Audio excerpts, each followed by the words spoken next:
alternative fuels, adding to the environmental benefits of this project. In addition, Phoenix's move is expected to create 100 new jobs and retain 500 highly paid, mostly unionized jobs, which previously were located in Long Island City and Queens, but were at risk of being moved to New Jersey. Beyond our initiatives in bioscience manufacturing and distribution, we're also working to expand New York's footprint in a number of other industries, including media, green technology, higher education, general entrepreneurship, and the arts. And we expect to have very specific sets of initiatives on each of these fronts to announce in the coming months. And this brings me to the last part of the 5-borough economic opportunity plan, which involves building affordable and attractive neighborhoods. This is especially important because we all know that quality of life is not just a catchy campaign paraphrase, it's also fundamentally sound economic development policy for the city. For as we have seen, it is only by maintaining the city's quality of life that we are able to attract and retain our greatest natural resource, smart and motivated people. To that end, we are using money allocated as part of the stimulus package to develop and improve commercial districts in the neighborhoods throughout the city, and in Brooklyn in particular. One example is Bedford-Sides, where we will invest $9 million to complete a streetscape project designed to increase consumer traffic in this heavily congested commercial district and to attract new businesses.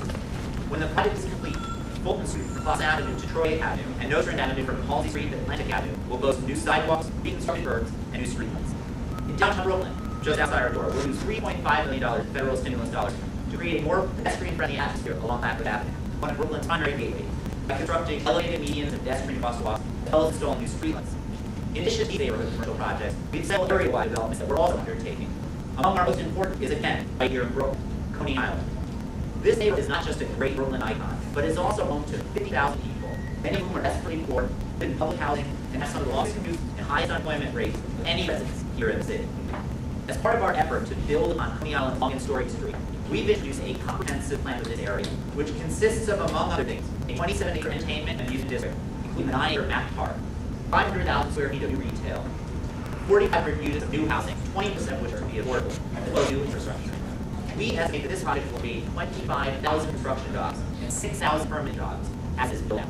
Our plans have been approved by the local community board and the Brooklyn Borough President's Office and are slated to come before the City Council in August.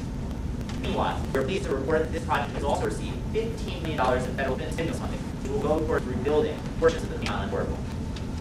So I started these remarks with a little bit of history, and I just want to end with a little bit of history. Let's look back again at this time of the Great Depression. This period of time was far worse than anything that we're going through now. National unemployment hit 25%, 40% of national banks failed. The stock market lost nearly 90% of its value.